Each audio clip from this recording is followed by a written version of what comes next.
आणि 41°C तापमान असताना सुद्धा नागपूरकर मतदानासाठी घराबाहेर पडतायत। शहरी भाग किंवा ग्रामीण भाग दुपारच्या सत्रातही मतदान केंद्रांवर गर्दी दिसतेय।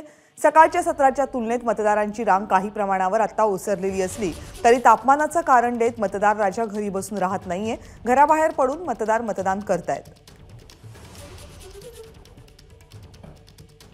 भर उन्हामध्येही नागपुरात उत्साहाने मतदान सुरू आहे। सध्या आम्ही रामटेक लोकसभा मतदारसंघ अंतर्गत टेकडीवाडीमध्ये जिल्हा परिषदेची जी प्राथमिक शाळा आहे त्या मतदान केंद्रावर आहोत आणि दुपारची वेळ आहे। तापमान जवळपास 40 ते 41°C आहे आणि एवढ्या प्रचंड तापमानामध्ये ही मतदार जे आहेत ते मोठ्या संख्येने मतदान केंद्रावर उपस्थित आहेत। खरं पाहिलं तर निवडणूक प्रशासन यंत्रणा जी आहे त्यांच्या वतीने एक छोटासा मांडव जो आहे तो त्या ठिकाणी लावण्यात आलेला आहे आणि तेवढ्या जागेमध्येच लोक जे आहेत ते उन्हापासून आपला बचाव करण्यासाठी उभे आहेत आणि अनेक लोक जे आहेत ते दुपारी मतदान करायला पोहोचले।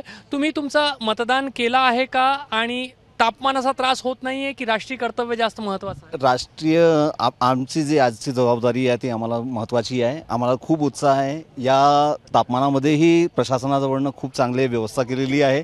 अजून खूप चांगला उत्साह सर्वांमध्ये होता। आम्ही येऊन आमचं जे अंमलबजावणी केलेली आहे मताची त्यामध्ये आम्हाला खूप खूप आनंद होत आहे। तुम्ही दुपारच्या वेळेस मतदान करायला आले, तापमान खरं पाहिलं तर खूप जास्त आहे आज।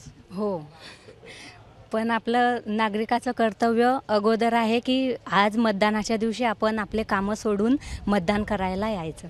41°C तापमान सुद्धा मतदारांचा उत्साह कमी करू शकत नाहीये। थोडीशी तक्रार जी आहे प्रशासनासंदर्भात आहे, कारण एवढ्या उन्हामध्ये ज्या पद्धतीची सोय करायला हवी होती, मोठा मांडव घालायला पाहिजे होता, पाण्याची व्यवस्था करायला पाहिजे होती, ती कमी प्रमाणात आहे। त्यामुळे नाराजी आहे।